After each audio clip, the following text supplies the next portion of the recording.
Meus caros, sejam muito bem-vindos ao FortunaCast. Hoje é o 41º episódio e com o título já viram, podem ter ficado curiosos e vão conhecer um bocadinho mais, não só sobre a pessoa, mas também sobre a Ilíada, que é uma organização de direita, vamos lhe chamar assim, de forma introdutória. Ligeira, mas depois aprofundamos. De forma ligeira, exato. Hoje o meu convidado é Eduardo Branquinho, obrigado antes de mais por me receber. Obrigado eu. E já te vou deixar fazer a introdução. A Ilíada é uma organização, vamos falar sobre livros, temos aqui vários já agora, temos a dinâmica do episódio também para vos explicar. Temos então cada um 4 livros e esses 4 livros meio que se contrapõem uns aos outros. E a ideia seria eu falar dos 4 livros que trouxe e que li, o Duarte fala dos 4 livros que trouxe e que leu, e pelos vistos nenhum de nós leu os 4 livros do outro nunca, lado. sim, não é propriamente. Portanto, é uma dinâmica gira, exatamente. Portanto, olha, gostava de te pedir então que fizesses primeiro uma introdução da tua pessoa, do teu percurso, e depois passamos à organização propriamente dita, que também é um assunto giro. Alexandre, em primeiro lugar, eu agradeço-te o convite e tenho que dizer aos teus espectadores uma coisa que eles se vão rir, porque quando nos conhecemos, estávamos num evento com várias pessoas, né? Onde tu eras uma pessoa conhecida das tuas atividades na internet e eu completamente a leste. Conhecemos-nos no elevador. Estávamos a ter uma boa conversa e tudo, e de repente até pessoas mais velhas do que eu disseram: mas espera aí, mas não conheces o Alexandre? Eu senti-me completamente ignorante e disse: não, mas olha, agora fiquei curioso. Pronto. Imaginem a minha cara quando uma pessoa como José Luís Andrade entra na sala e diz assim: eu acompanho o teu trabalho. É lindo. Foi dos pontos mais altos do meu projeto. Não foi um dos pontos altos, um dos pontos baixos fui eu, que era completamente ignorante e não fazia ideia. Mas tem graça isso. Pronto. E entretanto, claro, acompanhei, tenho visto alguns. Bom, já tivemos esta conversa até sobre o público e como é que. Eu gosto também, quer dizer, eu tenho um canal YouTube ridículo ao pé do teu e um podcast também com meia dúzia de episódios, só de voz, mas também temos sempre, qualquer autor tem curiosidade nos seus leitores e nos seus auditores e também lembras da conversa que tivemos sobre as pessoas gostam mais de vídeos mais curtos, vídeos mais longos. Eu estou na parte dos mais longos, por exemplo a entrevista que fizeste com o Jaime Nogueira Pinto agora recentemente, eu gostei muito e aliás partilhei com muita gente e aconselhei muita gente, tenho tido bastante audiência, mas vejo que os mais curtos talvez por facilidade, não é? As pessoas também hoje na sua vida rápida e com pouco tempo que têm acabam por ver conteúdos mais breves. Mas Alexandre, agradeço-te o convite. A ideia, já falaste mais ou menos dela, da ideia dos livros, é engraçada porque eu falaste no Ilíada, pronto, é uma organização francesa chamada Institut Iliade, vamos chamar-lhe Instituto Ilíada, é mais fácil em português. Eu depois falarei mais a fundo do que é que se trata. Tudo isto vem a propósito de uma entrevista que eu fiz para o último número da Crítica 21, revista onde colaboro e projeto do qual faço parte.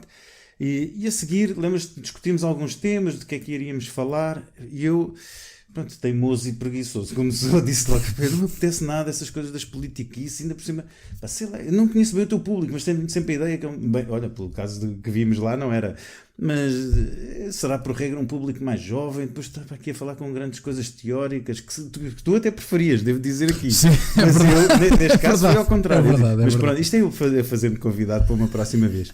E, entretanto, chegámos à conversa sobre livros, que é o meu vício, a minha doença, e eu disse: olha que bela ideia. E eu mandei-te uma lista interminável de livros, não é? Mas podemos falar sobre isto. E tu disseste: não há tempo para falar sobre isso tudo. E eu disse: pois, assim, eu falo pouco, não é? Como se nota, e claro, então a falar sobre livros, acho que estávamos aqui até o Duarte até na o sol altura se pôr.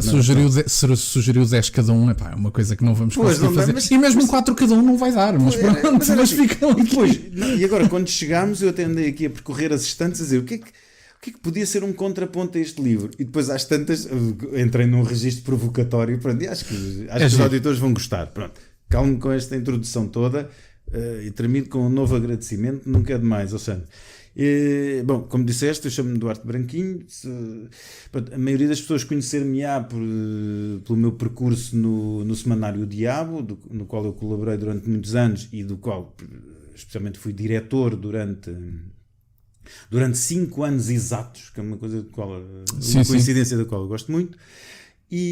Mas pronto, fim desse tempo, isto foi entre 2011 e 2016, eu depois dediquei-me a outros projetos e neste momento escrevo para várias revistas. Uma delas é a Crítica 21, que está aqui, posso mostrar, acho que está centrada. Esta é a edição mais recente. Este sim, é o a último edição mais número que recente. saiu.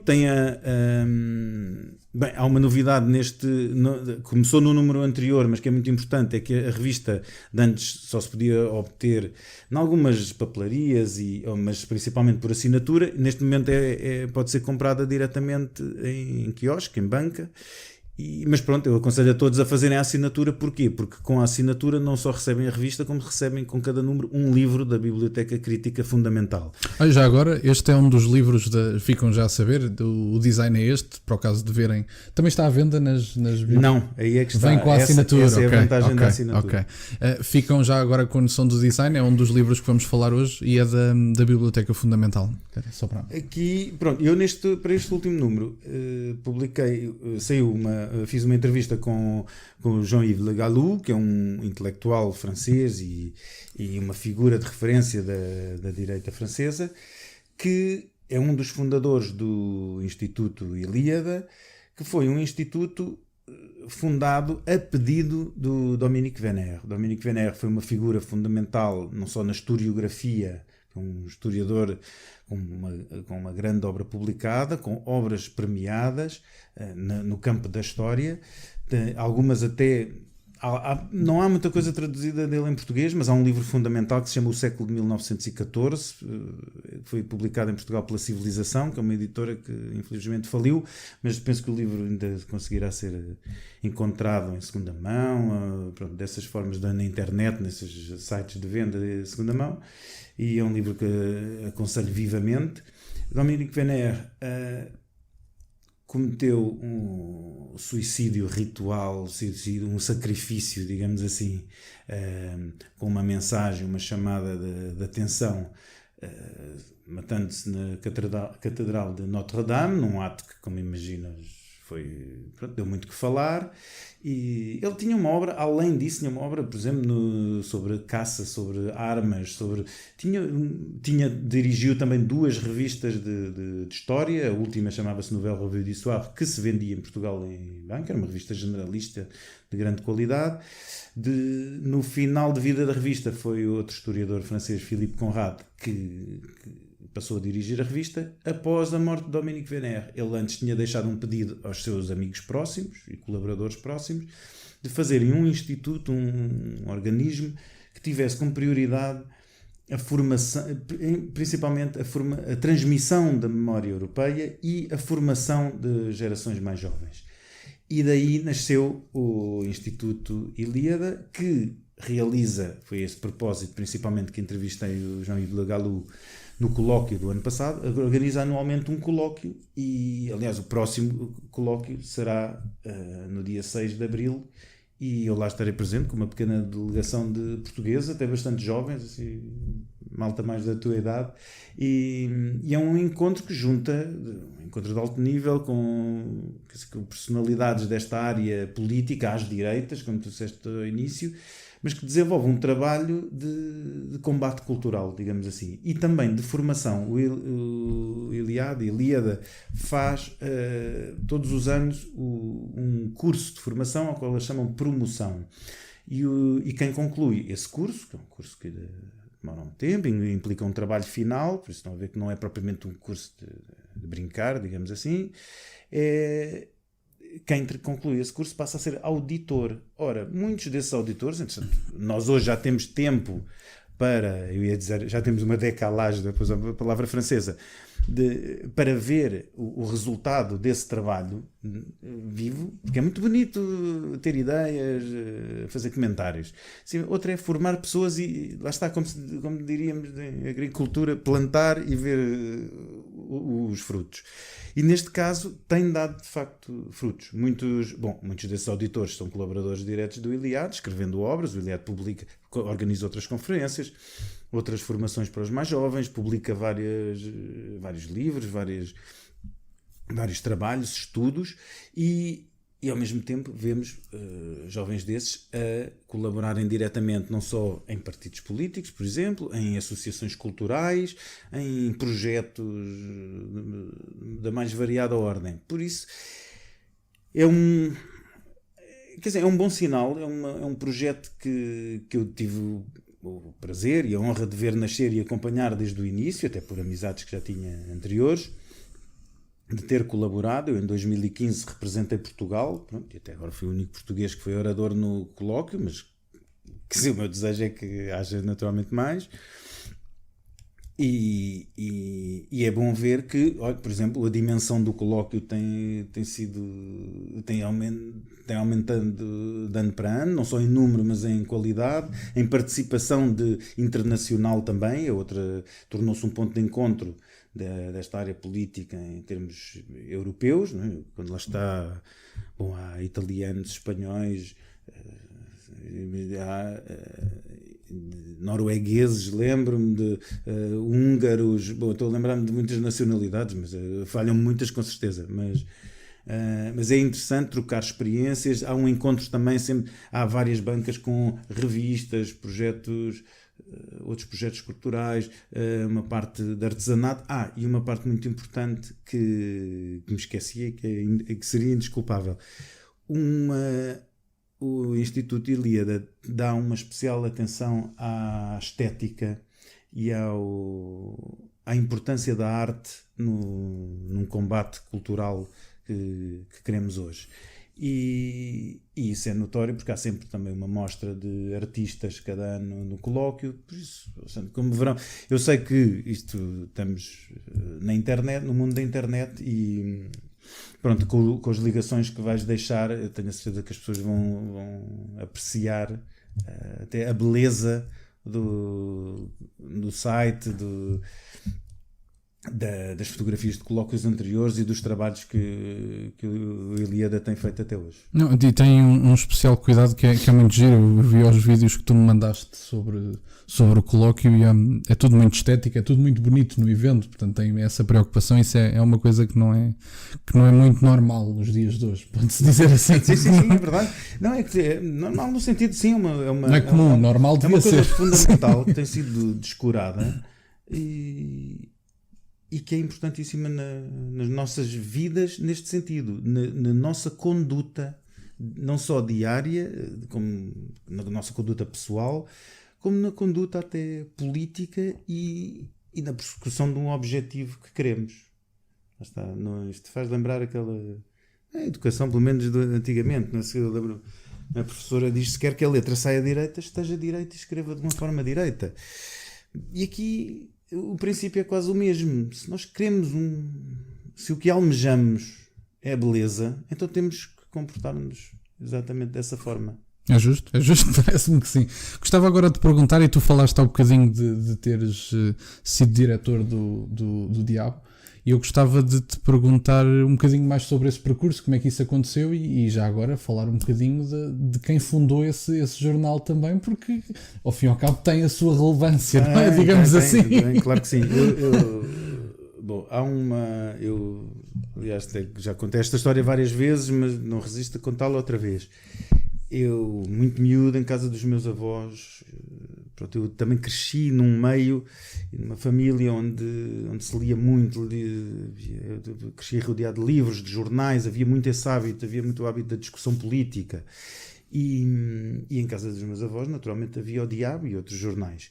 E eu, muito miúdo, ainda sem saber ler, tinha o hábito de recortar jornais e colar, não é? Isto é para outros teus auditores mais velhos, quem se lembra da cola cisne, não é? Eu tinha a minha cola cisne com uma pazinha e fazia colava numas folhas e fazia o meu jornal. Qual é que era o critério de escolha? Qual era o critério? O critério era estético, claro. Okay. Eu não sabia sequer ler, por isso eu punha umas partes com texto, não precisava nada, recortadas, mas punha. Eu tenho pena de não ter nenhum desses, eu guardo tudo e mais alguma coisa. Tenho muita pena de não ter nenhum desses exemplares, a minha avó deve ter deitado tudo para o lixo. Mas do Diabo era de onde eu recrutava mais, porque o Diabo tinha à cabeça, como se diz nos jornais, das colunas, desenhos formidáveis do Cid, que foi um grande caricaturista, e não só, e artista plástico português, mas caricaturista fenomenal português. Tinha um que eu me lembro que eu adorava, que era O Diabo à Mesa, que era a crítica gastronómica, e tinha assim um diabo assim, com um ar porreiro, com um garfo e faca e um guardanapo. Pronto, e eu então adorava cortar, e eu, como escrevi em tempos, disse: quem diria que eu um dia iria fazer, eu em miúdo fazia o meu jornal e um dia iria mesmo fazer esse jornal, né? Às vezes há mesmo coincidências na vida, até porque, como eu também já escrevi, e acho que vais falar nisso, eu não... Quer dizer, eu sempre tive esse interesse dos jornais e colaborei noutros jornais com artigos de opinião, mas nunca tive, quer dizer, eu nunca fiz por ser diretor do Diabo, aquela ideia de eu vou perseguir uma grande carreira, essas ideias, parece aqueles programas de televisão americanos, eu nunca tive essa ideia. Isto surgiu mais ou menos por acaso, é claro que nada nasce do nada, mas aqui houve claro, vivemos em Portugal, há sempre conhecimentos, há sempre alguém que conhece outra pessoa. Aliás, pronto, comecei a escrever no Diabo algumas coisas, textos meus foram lá publicados pela mão do Walter Ventura, que foi um jornalista, porque eu fui muito amigo e já morreu, infelizmente. Que também tem aqui uma... Exato, e mais tarde eu depois voltei pela mão de uma pessoa que se tornou depois meu grande amigo. Comecei até no Diabo como crítico de cinema, é engraçado, e comecei a escrever outras coisas. Eu na altura estava um bocadinho farto da política em Portugal, dizia que não queria escrever sobre política e tal. Normalmente quando a pessoa diz que não vai fazer nada é porque as coisas vão atrás de nós e acontecem. Foi o que me aconteceu. Eu depois, por circunstâncias da vida, eu já colaborava no Diabo há muito tempo e houve um convite... houve um convite direto, um convite que não foi só um convite, foi quase uma imposição. Foi o Rebordão, como nós lhe chamávamos, o José Esteves Pinto, que era à época o anterior diretor e era o proprietário do Diabo, que era marido da Vera Lagoa, que foi a grande figura e fundadora do jornal, foi uma figura assim. Bem, as pessoas à época lembrar-se-ão, não só fundadora do jornal, como organizadora das manifestações do 1º de dezembro, que foram manifestações que juntaram a direita na rua em Portugal num período muito, muito difícil e adverso, e foi uma mulher de armas, como se diz em bom português, e pela qual eu tenho um maior respeito. Mas do José Rebordão Esteves Pinto, igualmente, foi uma pessoa da qual eu sinto imensa saudade. Era um homem com sentido de humor, não só particular como terrível ao mesmo tempo, e tenho muitas saudades dele, mas enfim, a vida segue o seu curso. E ele, a determinada altura, para um grupo de pessoas que queria transformar o jornal, porque o jornal estava mais ou menos decadente, disse: bom, ou é esta pessoa ou não é. Bom, eu na altura eu agora já tenho idade para dizer essas coisas, mas eu na altura era um miúdo, e como eu me olho hoje, foi um desafio também, como se diz hoje, para mim, mas foi formidável. Foram tempos muito bons, foram tempos difíceis e com muitas adversidades, como imaginas, eu cheguei para os anos que lá passei, tive 3 redações completamente diferentes. Por exemplo, tive tempos muito bons, tive tempos muito em baixo, tive processos judiciais contra mim, tive todas essas coisas dos jornais, mas enfim, tenho muitas saudades, mas pronto, eu entretanto a minha vida seguiu outro rumo e dediquei-me a outras coisas, mas claro, nunca deixei de escrever. Eu hoje escrevo para a Crítica 21, escrevo para outras revistas também, até estrangeiras. Estou a lembrar-me, olha, outra que se vende em banca em Portugal, uma revista chamada The European Conservative, que é uma revista de grande qualidade e para a qual tive um convite para escrever. E um site também, diga-se de passagem. Sim, o site. Um site também é muito bom. Apostado nisso e também cresceu muito. Eu depois de deixar a direção do Diabo, curiosamente, depois, que eu acho que vais falar nisso a seguir, depois da morte do José Rebordão Esteves Pinto, eu senti-me na obrigação de lhe escrever, não é? E como é que se escreve um homem daqueles que já não está entre nós, só no nosso jornal, e escrevi-lhe um texto muito sentido, eu normalmente não gosto de me reler, isto é, mas esse texto eu às vezes volto a ele quando me quero lembrar do amigo, e a partir daí às vezes lembrava-me, pronto, a escrita, a minha doença mesmo é a leitura, mas a escrita também. Eu escrevia e comecei a escrever principalmente, não só, pronto, mas principalmente sobre os amigos que morriam e os livros que eu ia lendo. E isso depois deu origem aqui uma... Exatamente, já agora com o Duarte, e agradeço-te imenso, o Duarte ofereceu-me este livro e gosto imenso ainda não o acabei, como vem, está aqui o marcador, portanto... mas basicamente a junção o livro chama-se mesmo, era o que o Duarte estava a dizer, o livro chama-se mesmo Livros Lidos e Amigos Idos. Portanto, é uma junção de homenagens a pessoas que já partiram e homenagens a referências literárias, e que homenagens é um bocadinho mórbido para referências literárias. Recensões literárias. Exato. Que eu ia lendo e que saíam saindo... E de referências enquanto autores. Aliás, o meu anterior convidado, por exemplo, é aqui referido algumas vezes. O Jaime Garapinto é aqui referido algumas vezes. É verdade, mas devo dizer que não se deve à amizade que eu tenho com o Jaime Garapinto, deve-se ao mérito dos livros dele. Exatamente, aos livros, exatamente. Mas pronto, isso vou deixar para as leituras e gostava só de vos mostrar e aconselho, vão ter os links dos livros do Duarte na descrição e de sítios para onde ele escreva, que também vai-me dar os links, e eu deixo tudo disponível para quem quiser ver, do European Conservative, da Ilíada, portanto vão ter acesso a tudo na descrição. Agora, passando isto, eu gostava então de começar a nossa dinâmica, por assim dizer, exatamente. Não sei por que tema é que queres começar, é que nós temos aqui, eu fiz questão de trazer livros que não têm muito a ver uns com os outros, no fundo têm, mas não têm, e se calhar começávamos ia sugerir o que eu trouxe da neurociência e depois íamos para o... Está bem, pois, porque este até foi o primeiro que falámos. Exatamente, é verdade. Exato. Então, acho que faz sentido. A cada um o seu. Este livro eu já agora trago porque é um assunto que me interessa, até por uma condição que eu tenho, é um assunto que me interessa, que é uma forma de descoberta da nossa pessoa, não é? Este livro fala um bocadinho sobre as dinâmicas do nosso cérebro, como é que nós construímos concepções de mundo, através de que é que nós temos memória, ou seja, quais é que são os pontos, porque nós vemos, por exemplo, eu vi um estudo muito giro há um tempo, o estudo é antigo, eu é que o vi há pouco tempo, mas é um estudo basicamente para estudar a atenção das pessoas, em que está uma sala com várias pessoas a dançar, e pede-se às pessoas que se foquem num determinado ponto. E passa por lá um macaco no meio, uma pessoa vestida de macaco, e ninguém dá por isso. E ninguém dá, 20% das pessoas dá pela presença do macaco, é giríssimo. E portanto isto tem tudo razões de ser, o nosso cérebro não funciona de forma aleatória, e tem aqui no índice, por exemplo, como é que nós construímos a nossa percepção de quem somos, que é uma tecla que à direita se bate muito, a questão da identidade, do nosso passado, das nossas origens, das nossas raízes, a questão do que é a realidade, portanto, como é que nós construímos, porque, como sabem, e também é dito noutro livro que já lá vamos, as nossas concepções de realidade também têm a ver não só com as nossas experiências, mas com aquilo que nos dizem que é realidade, ou seja, nós construímos as nossas noções de realidade através da nossa experiência e através da experiência de outras pessoas. Temos noções de outros países que nunca visitámos, por exemplo, que é uma coisa que é interessante.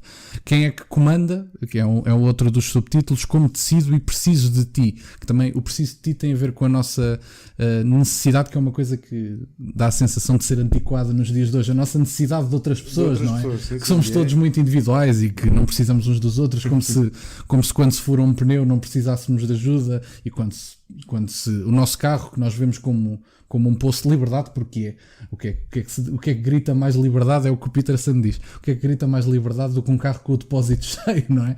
Portanto, deve ser das poucas coisas que grita liberdade desta forma. E é um livro muito giro, é pequeno, não chega a 200 páginas, já agora aconselho, e são coisas que às vezes deixamos de parte, mas a neurociência tem um papel em nós que nós não temos, que nem nos apercebemos, porque as dinâmicas estão lá, os neuroquímicos estão lá, o nosso funcionamento estrutural do cérebro está lá, e nós não nos apercebemos que ele funciona, mesmo ele funcionando em nós. É um livro muito giro, e acho que vale a pena a leitura. Pronto, na altura comprei-o, foi na altura do Covid, portanto estávamos todos em casa e eu por mês queria ler um livro de um tema que nunca tivesse lido, e a neurociência foi o primeiro. Aliás, este senhor, o David Eagleman, tem um documentário na Netflix sobre este tema, sobre o funcionamento muito do bem. cérebro.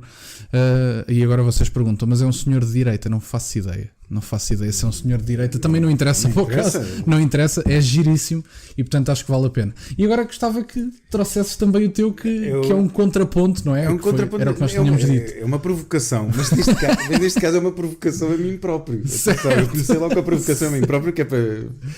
E trago um livro que foi um livro fundamental para mim, que se chama Ensaio sobre o Fim da Nossa Idade, do António Marques Bessa.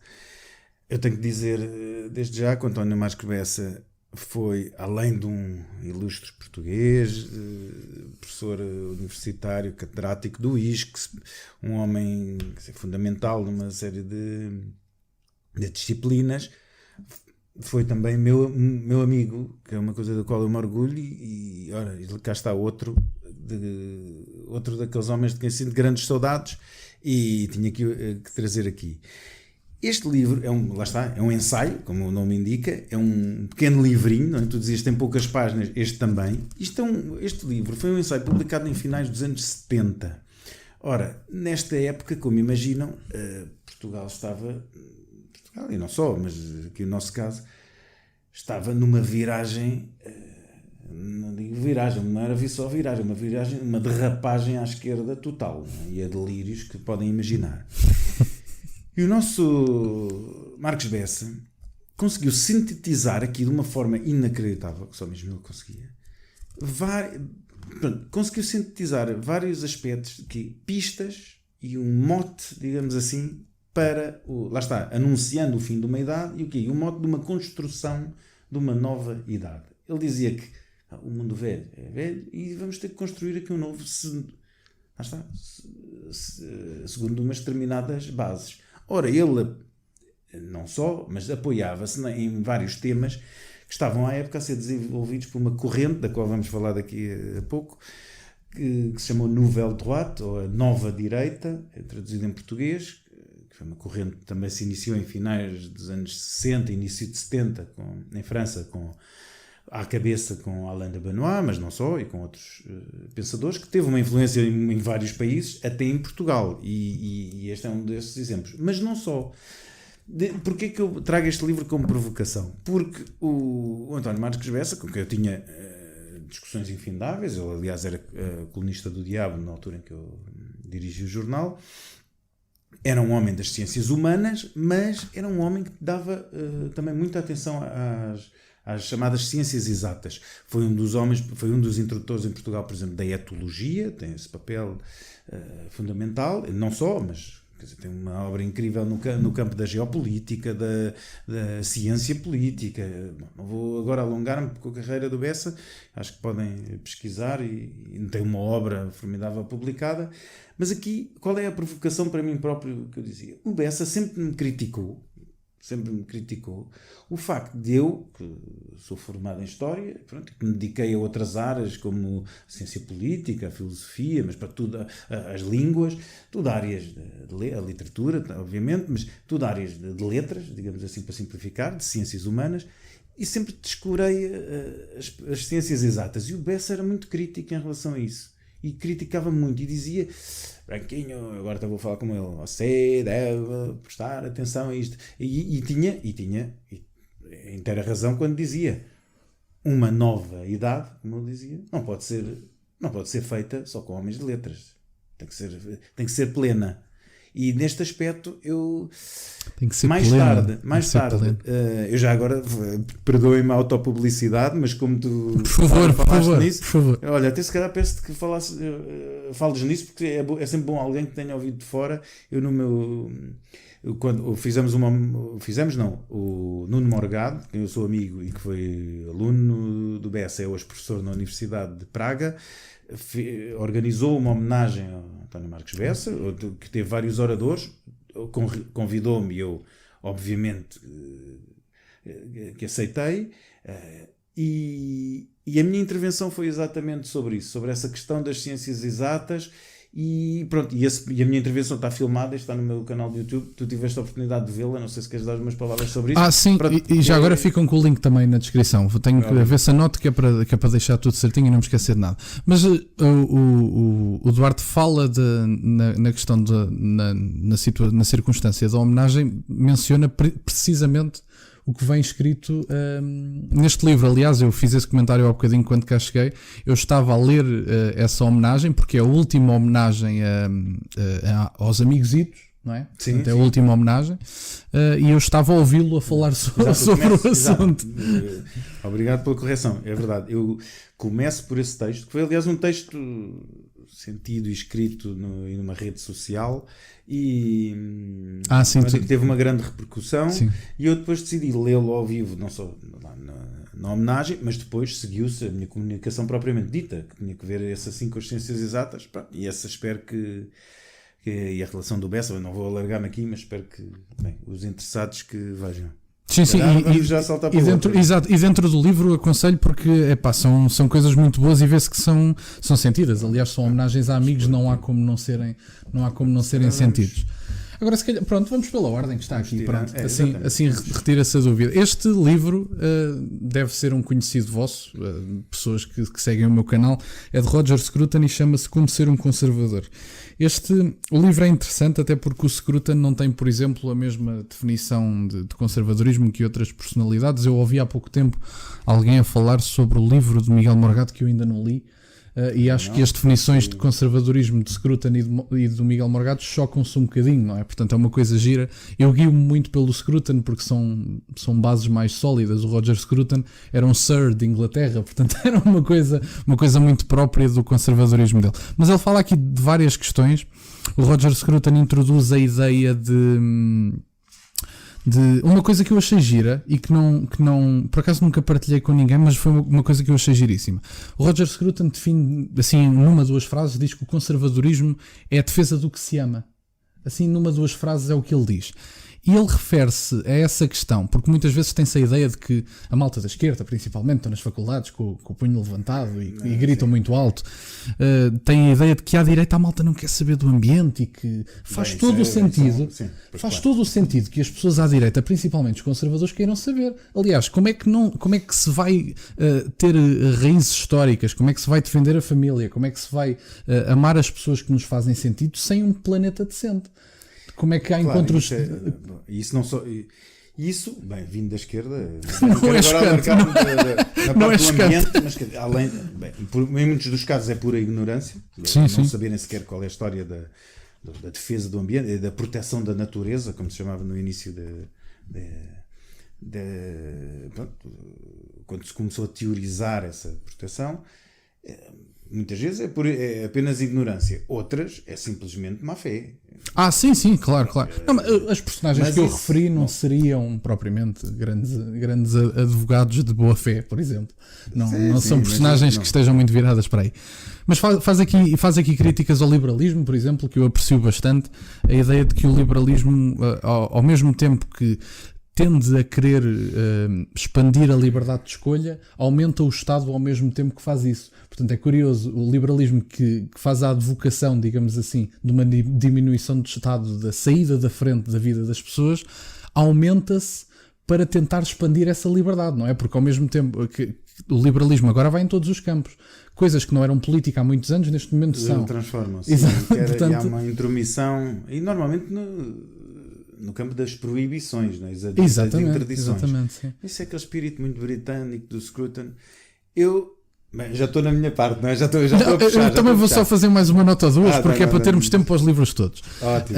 Vou só fazer mais uma nota ou 2. Mas era isto que eu ia dizer. Ele, aliás, o Scruton tem um livro só sobre o ambiente. Eu agora não me lembro do nome, mas ele tem um livro só sobre o ambiente.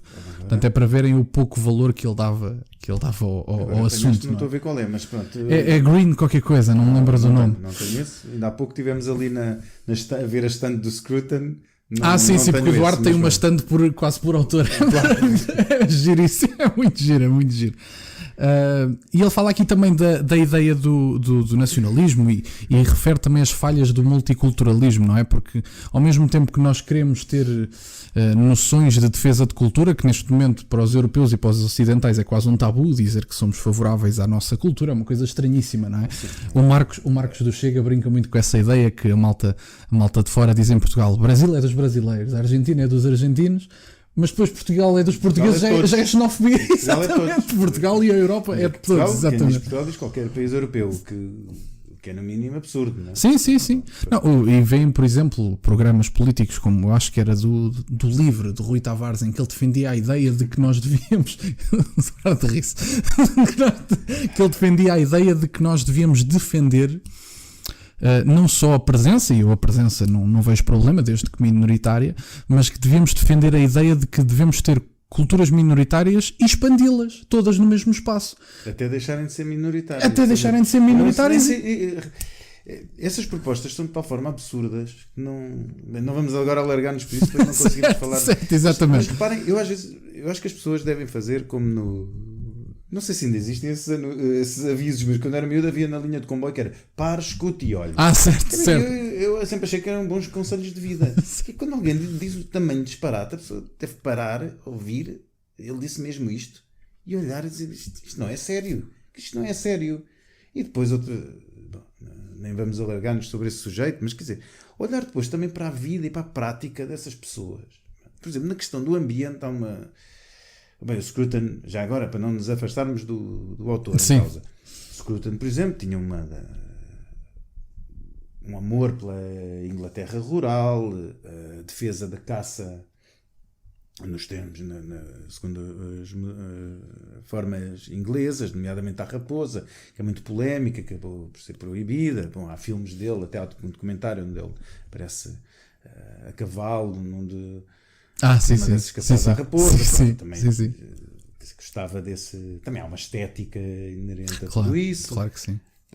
Reparem, vejamos do outro lado. Nós hoje temos partidos ditos ambientalistas que se opõem ao mundo rural diretamente. Reparem, os agricultores. Se opõem aos agricultores. Primeiro partem do princípio de um disparate, e o Scruton toca nisso, não é? De um disparate do que é a natureza livre e intocada. É uma coisa que na Europa nós não podemos falar nisso, porque não há. Quer dizer, a paisagem na Europa está toda transformada, por isso é o continente errado para se falar disso. E falando na estética que tu referias há bocadinho, a estética foi abandonada. Nós estamos em Lisboa, mas ao mesmo tempo também estamos no Porto, e depois, de certa altura, também estamos noutras cidades europeias. Certo. São todas iguais e sem estética. Quase. Sim, há uma uniformização. E agora passo para a minha provocação. Primeiro, o Scruton. O Scruton é um autor muito interessante, sem dúvida. Aliás, como já falámos, eu tenho ali uma estante só dele. Eu cheguei ao Scruton pelo livro que está traduzido em português sobre arquitetura. Na altura interessava-me muito por essa questão, a questão da estética, da arquitetura, e é muito interessante, e fiquei curiosíssimo em relação a esse autor. Não tanto na parte filosófica dele. Aí não. Pronto, o Scruton é um kantiano, é alguém que... Os livros dele também, aquelas sínteses filosóficas dele, eu lamento, não são os meus livros de eleição dele, são até o que me afasta do Scruton. Mas ele tem outros livros interessantes. Tem aquele livro que te mostrei há pouco, não há tradução portuguesa, mas que são recordações dele da vida. Eu que sou um jornalista, gosto especialmente como era a Inglaterra de outros tempos, como é que aquela ideia da transição da vida e como é que podemos preservar certas tradições, e também de uma crítica dele de uma decadência moral e não só dos nossos tempos, que é muito interessante. Desculpa-me interromper-te só para acrescentar isto, que é a tristeza dos conservadores todos neste momento, é sempre relembrar o passado, porque efetivamente o presente não é muito risonho. Exato, e aqui entra a minha provocação. Eu vejo muitas não, são sempre aquelas generalizações que valem o que valem, mas noto que há uma geração nova hoje, não só em Portugal, em França eu noto muito essa tendência, e noutros países, que se vira para um conservadorismo até muito de raiz inglesa, por vezes até norte-americano, que então esse ainda faz menos sentido, e se calhar tinha outras referências que podia ir buscar. Eu entendo a crítica à modernidade, à modernidade, não enquanto tal, mas há muitos aspectos negativos do que vivemos hoje, mas há sempre aquela pergunta: somos conservadores para conservar o quê? Não é? Como falávamos antes do programa, quer dizer, se nós decidirmos uma determinada coisa, toda a gente pode ser conservadora, ou o seu contrário, não é? Porque se nós queremos conservar uma coisa que é má ou que nos é prejudicial, então aí toda a gente deixa de ser conservador. Por isso, como dizias, qual é o conceito de conservador? É sempre esse problema. Mas eu, o que é que fui buscar como provocação? Um livro que me marcou muito quando eu tinha, não sei que idade tinha, estava eu a entrar para a faculdade, tinha 7, 18 anos, e que me marcou imenso, que já agora mostro. Esta é a edição portuguesa, chama-se Nova Direita, Nova Cultura, do Alain de Benoit. Se calhar levanta um bocadinho, não se deve ver a parte de baixo. Assim, não se deve ver totalmente. Exato. Tem uma capa formidável do Paulo Dessa Leal, que é lindíssima. E foi um livro, felizmente saiu em Portugal, nem sei, se calhar é melhor assim, não sei se se vê depois na câmara, mas o livro em português chama-se Nova Direita, Nova Cultura. Porquê? O original chama-se Vue de Droite, ou seja, visto da direita, é uma perspectiva de direita, e o Benoit tem o cuidado de dizer que ele não é de direita, mas está à direita, sempre numa perspectiva de que esses conceitos, essa posição pode mudar consoante os tempos. E nova cultura, lá está. Porquê? Porque o Benoit e a chamada Nouvelle Droite, que falei há pouco, este movimento de luta cultural à direita, que nasceu em França, mas que se expandiu para outros países, para a Itália, até chegou até a tocar Portugal. E a ideia, qual era? Era a ideia de um combate cultural. Era a ideia do que eles chamavam, com ironia e provocação, o gramscianismo de direita. Ou seja, vamos fazer um combate cultural de modo a atingir o poder. E em muitos aspectos conseguiram. Bom, devemos dizer que Alain de Benoit continua vivo, tem umas posições. Eu conheci-o, ele já veio a Lisboa, conheci-o também em Paris. Aliás, fui orador ao mesmo tempo no colóquio do Iliade. Foi orador no mesmo colóquio que ele.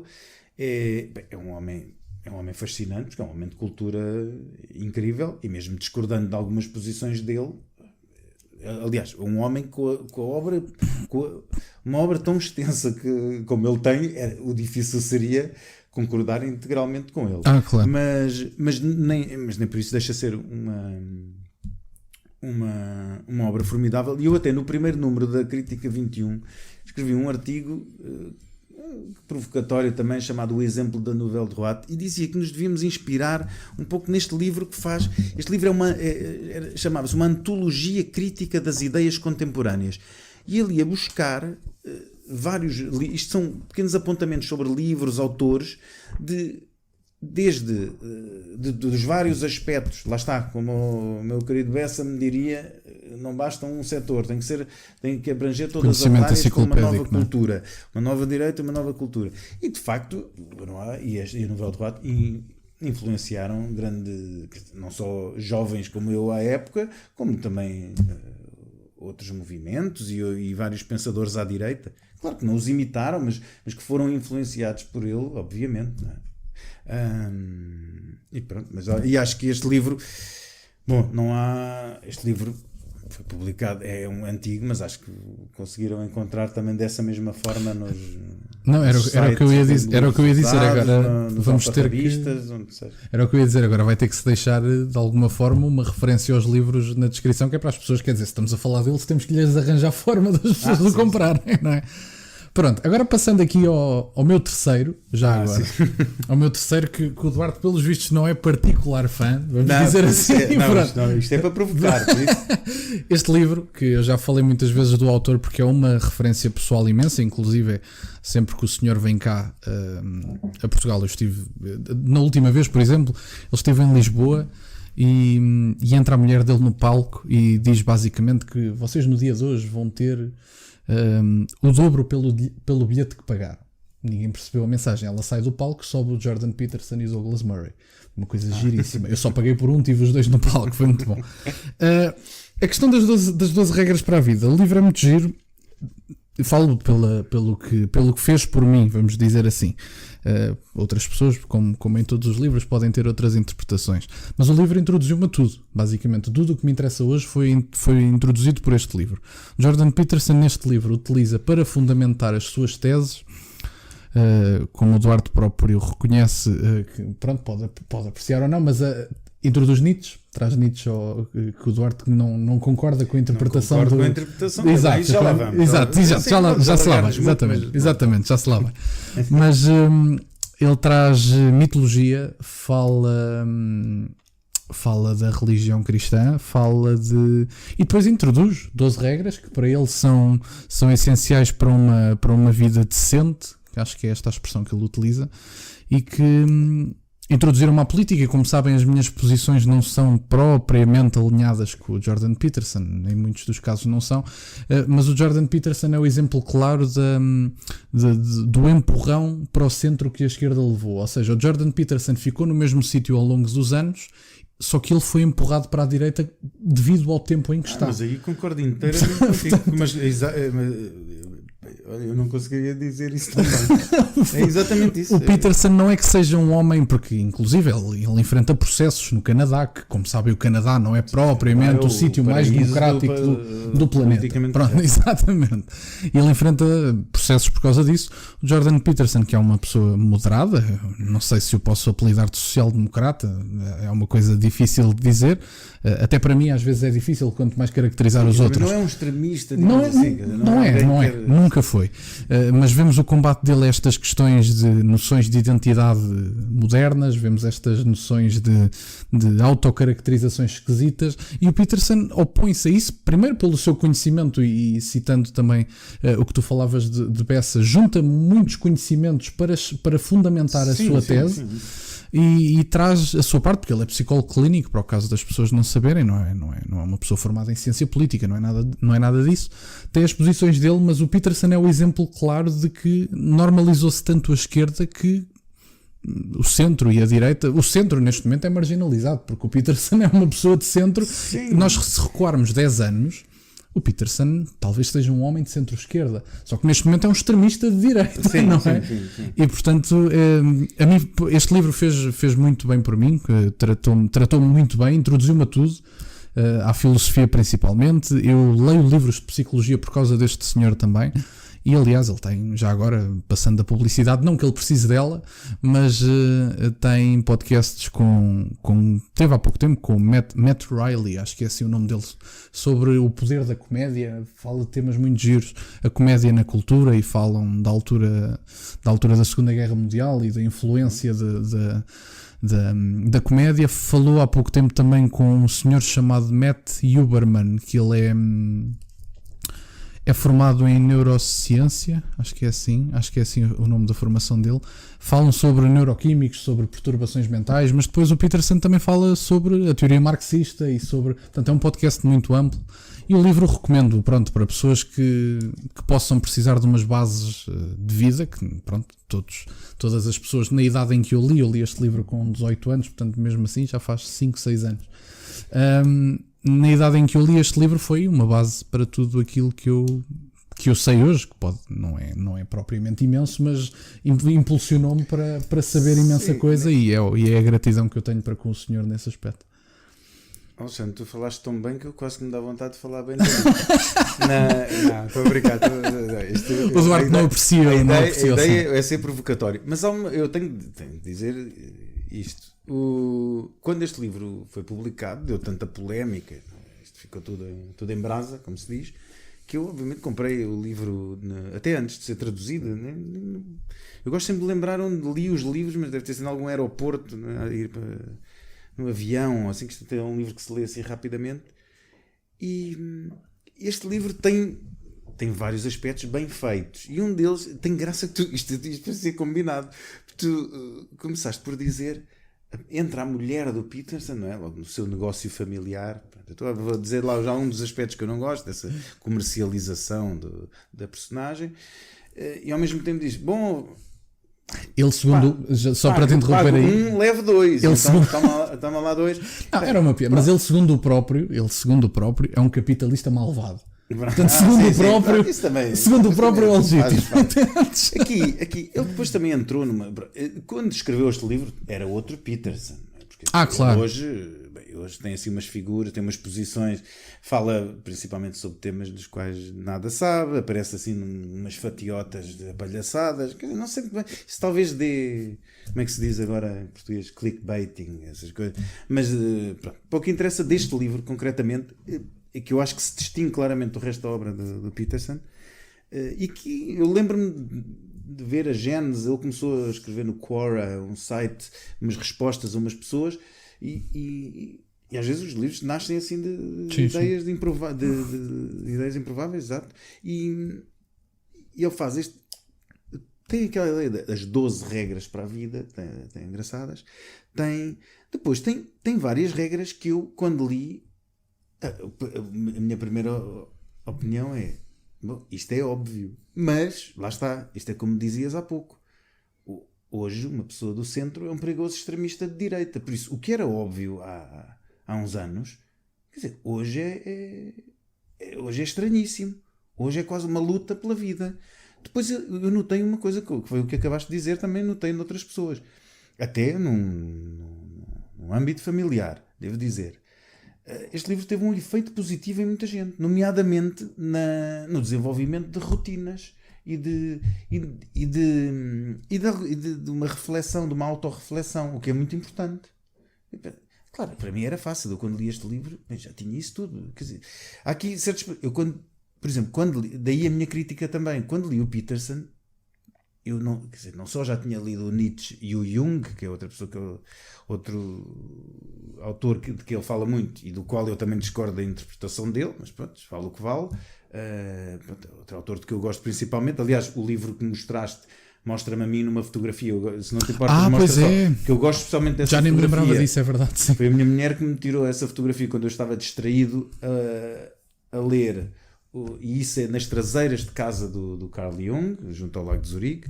E a minha mulher foi tirar fotografias à casa, que é lindíssima, e ao jardim, e apanhou-me ali distraído. Eu sempre gostei imenso dessa fotografia, e por isso é que ela se tornou capa do livro. Por isso, o Jung, eu não sou propriamente um estranho à obra do Jung, e claro, é diferente para mim, não é? Há muitos autores, muitas referências que ele aqui faz que eu já conhecia de antes, sobre os quais eu já tinha formado a minha própria ideia. Agora eu entendo, e quando me dizes isso, só posso, aí é porque eu sei que eu estava a brincar, mas a sério, tenho que dizer bem deste livro.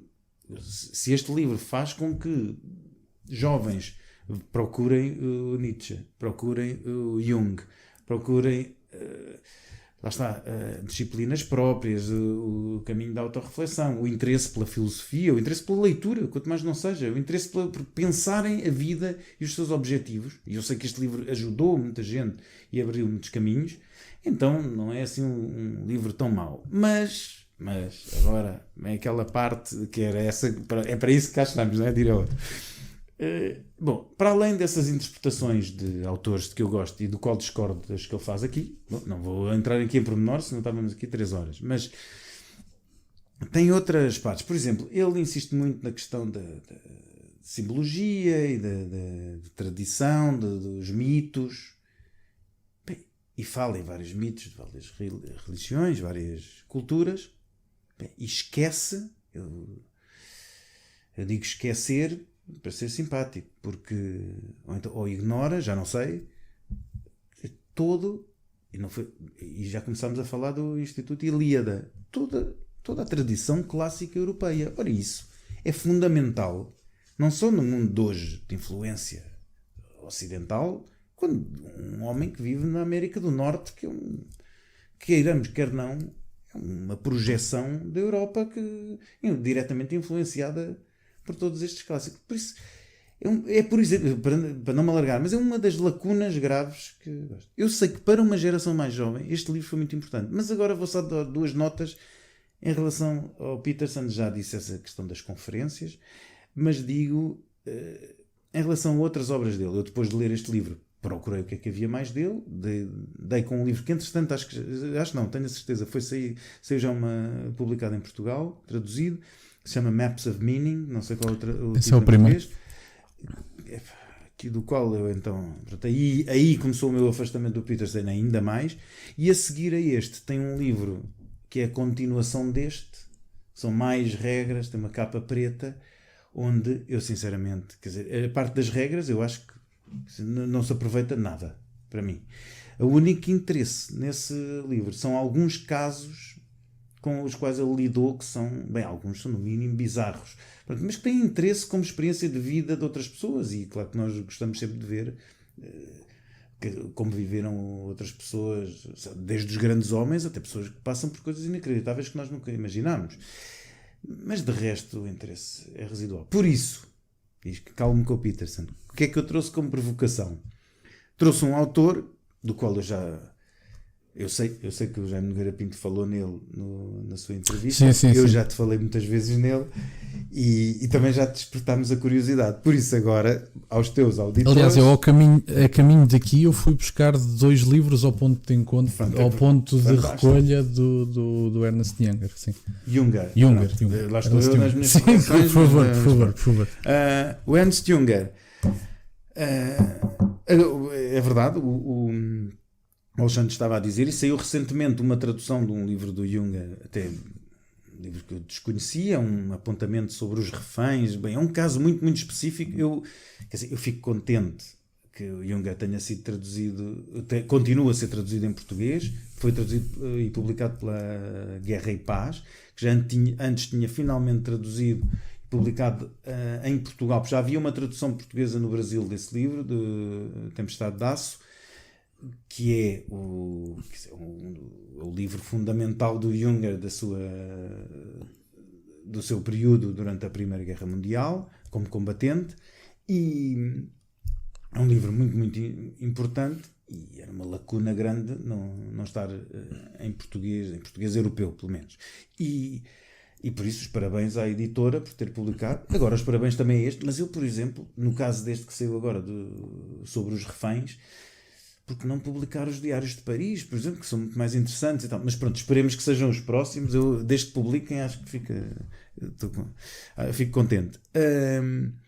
Eu trouxe aqui um livro que é fundamental. Porque é que eu trago este como contraponto ao Peterson? Talvez para uma geração posterior, porque este foi um livro que me acompanhou na minha vida, em períodos muito difíceis, e O Passo da Floresta é nas outras línguas... eu gosto especialmente desta tradução em português, porque ele não é mesmo Waldgang, por isso exato, é o caminho da floresta, e que floresta é essa, já lá chegamos, mas nas línguas neolatinas, por regra, este livro foi traduzido com o título O Tratado do Rebelde. Estão ambos corretos, mas eu gosto mais deste porque se aproxima mais do original e tem essa ligação à floresta. Em Portugal nós não temos tanto isso, mas eu noto quando estou na Suíça, na Alemanha, e aliás também faço sempre que posso caminhadas na floresta, essa ideia de que se mantém até hoje, há muito esse hábito, e esse hábito está a crescer muito em Portugal, e é importante. Mas que floresta é esta de que fala o Junger neste livro? É uma floresta interior. É uma forma de nós conseguirmos resistir, lá está, à decadência do mundo moderno, ou a um mundo no qual nos sentimos estranhos. O Junger tinha uma expressão que utilizou uma vez, dizia: sinto-me como hiperionte, não é? Estrangeiro na minha própria terra. Eu acho que muitos de nós, tu às vezes também te sentes, eu também já me senti, muitas vezes me sinto, com certeza quem nos está a ouvir também, sentimos estrangeiros na nossa pátria. E o que fazer? É claro que esta postura do Passo da Floresta também foi criticada por muitas pessoas, porque há quase um recolhimento e uma inação. Mas eu nunca interpretei o Passo da Floresta nesse sentido. Há uns tempos tive uma conversa com um grande amigo meu, que é professor de filosofia, e falávamos sobre isso, e eu dizia-lhe: João, eu sempre interpretei o Passo da Floresta como a cidadela interior do nosso imperador Marco Aurélio. Se nós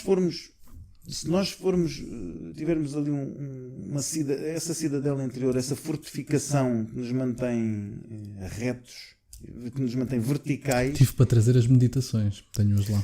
Pronto, Gosto era imenso, também, por acaso gosto imenso. mas é essa eu tinha que contrapor, essa mesmo, pronto. Mas não, mas isso fica para a próxima, está prometido. Bem, agora tens que, eu vou desafiar aqui os nossos ouvintes, auditores, espectadores, não sei como é que se diz na internet, a dizerem: Alexandre, nunca mais convides esse gajo. Ou então, era melhor fazerem outros. Pronto, vamos ver, fazemos uma votação e logo vemos o que é que as pessoas gostam. Mas lá está, foi um livro muito importante. É um livro. Aqui também temos de traçar uma distinção clara entre o livro do Peterson e o Passo da Floresta. Eu sei que também a crítica podia entrar aqui alguém e dizer: vocês estão a comparar alhos com bugalhos. Sim, mas é o propósito do que estamos a fazer aqui. São provocações, são também brincadeiras, é uma conversa sobre livros diferentes. Não há aqui um paralelo exato. É óbvio que o Passo da Floresta é um livro não só mais denso, como mais complexo do que o livro do Peterson. É dirigido, é escrito noutro tempo, com outro objetivo e dirigido a outro público. Mas é boa referência, e eu tenho, já posso falar com a minha idade, já posso dizer isso. Os livros têm várias vidas, tal como nós, por isso nós demos um livro, por isso é que nós voltamos a certos livros e dizemos: estava neste livro, eu nunca dei por isso, como é que é possível? Pois claro, porque naquele momento não estávamos à procura disso, a nossa atenção estava focada noutros aspectos. E é interessante voltar assim aos nossos grandes livros, aos nossos autores, e às vezes descobrir o que não queremos e o que não gostamos. Também acontece. Não, eu, por parte do Peterson, e porque os mais 12 regras para a vida, o outro também foi um livro que eu li. Epá, não concordo com o que estás a dizer.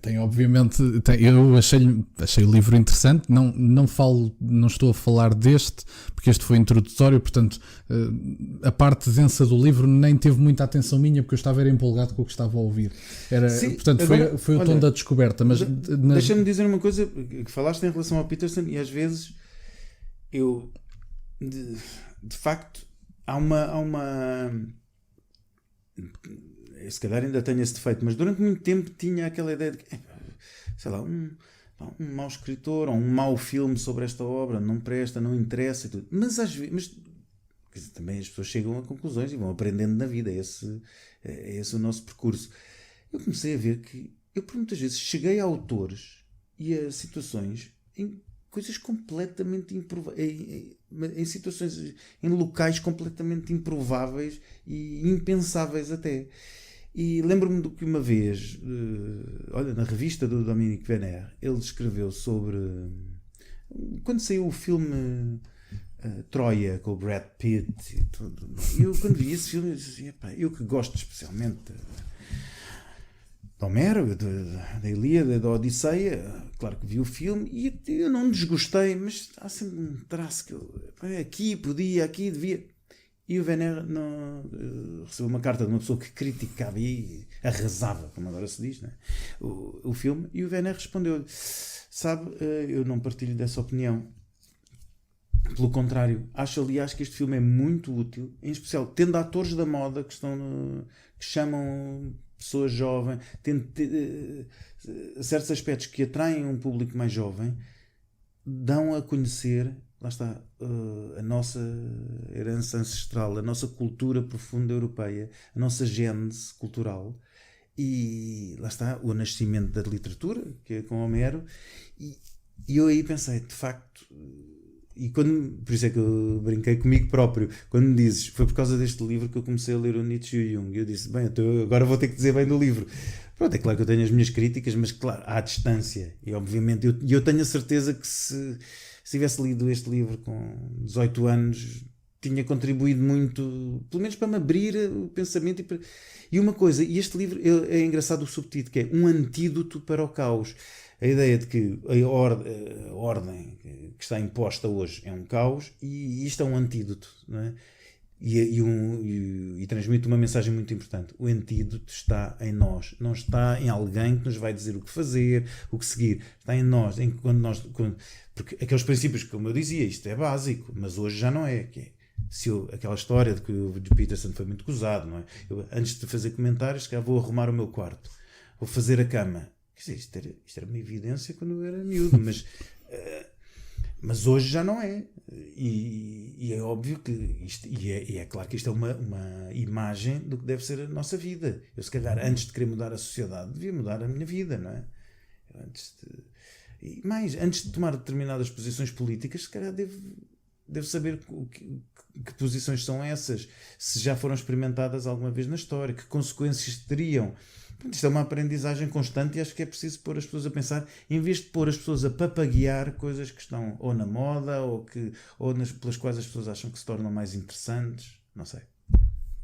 É justo.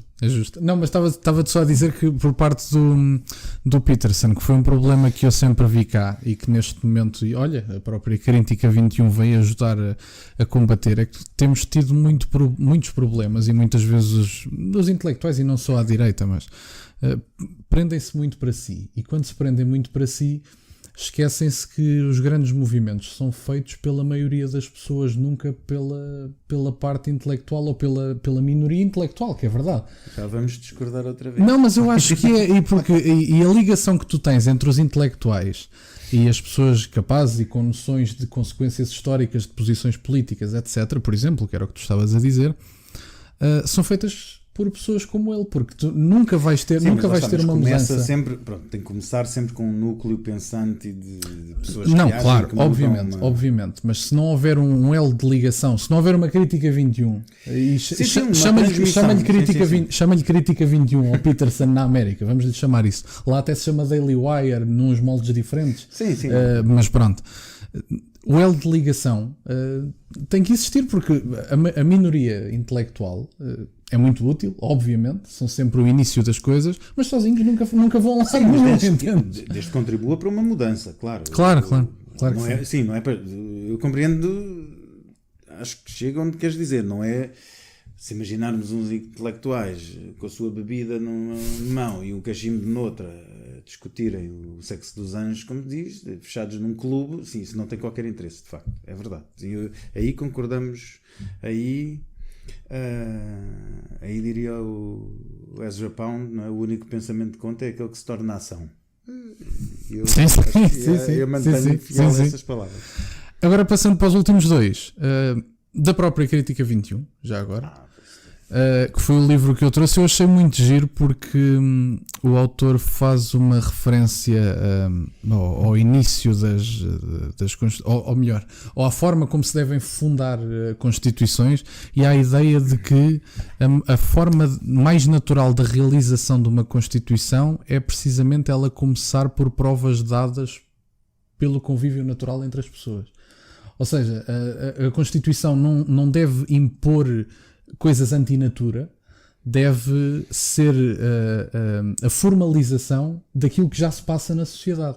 Portanto, e as pessoas terem a noção de que essa Constituição é a noção de que lhes pode abrir efetivamente liberdade, pode abrir e manter essa liberdade, de certa forma. No entanto, as pessoas têm também que ter noção de que a liberdade está dependente, e passa a redundância, está dependente da dependência que essas pessoas têm das outras. Ou seja, vocês são livres na medida em que têm o apoio e o contacto com outras pessoas, exatamente. Portanto, essa liberdade depende diretamente, porque vocês, ainda que se traga aquela ideia do bom selvagem, do Rousseau e tudo mais, é uma ideia sobre a qual eu já fiz um vídeo, inclusive. Portanto, eu achei uma teoria gira, não concordo, mas partilhei a teoria, pronto.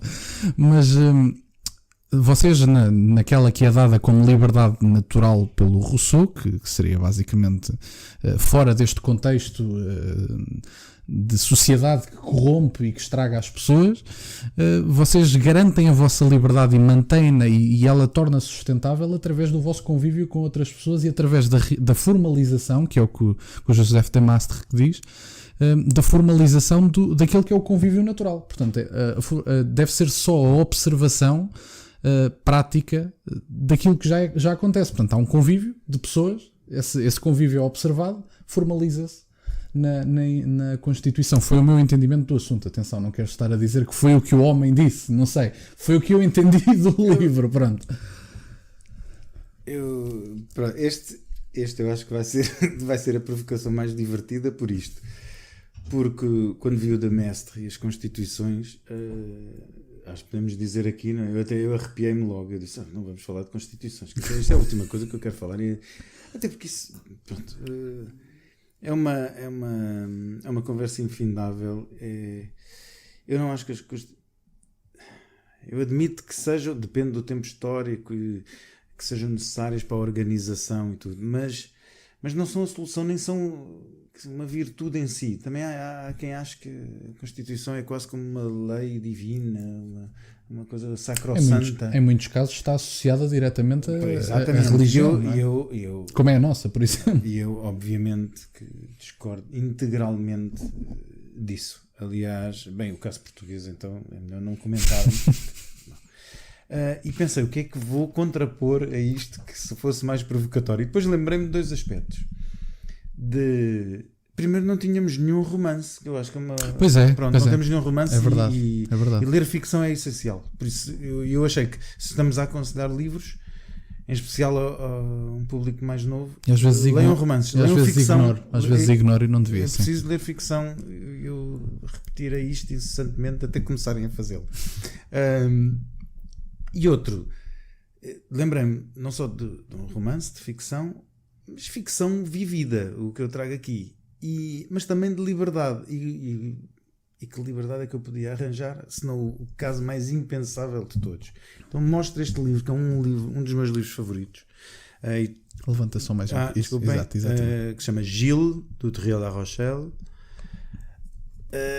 O Gilles é um livro que foi publicado pela... Está bem traduzido cá, foi publicado pela Bertrand. Não é muito fácil de encontrar. Eu sei porque há uns tempos um amigo pediu-me, eu com alguma dificuldade consegui um exemplar, mas eu espero que seja reeditado. Se alguém nos ouvir e estiver algum alcance, ficou apelo. O de La Rochelle, para quem não sabe, era resumidamente, era um fascista francês. Alguém que, além de ter um talento literário imenso, foi um homem que se envolveu diretamente na colaboração e na colaboração de França, não é? com o Terceiro Reich, e numa perspectiva de um futuro nacionalismo europeu e de uma vitória da Alemanha e das potências do eixo na Segunda Guerra Mundial.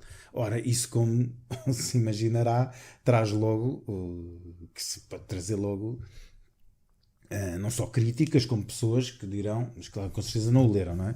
Eu admito críticas das pessoas que leram, não é? As pessoas que dizem, aliás, há pouco estávamos a falar, isto é como, quer dizer, não sei, eu dizer que o Carlos Paredes não sabe tocar guitarra por causa das suas posições políticas é simplesmente estúpido. Pronto, por isso aqui aplica-se exatamente o mesmo critério. Claro que sim.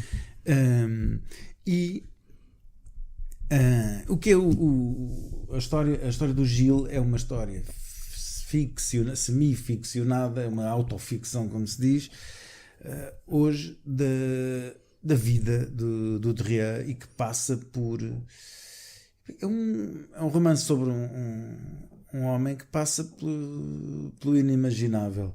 E quando pensamos, se não soubéssemos o fim político dele, né, de que lado é que ele havia de acabar, quase que não acreditávamos.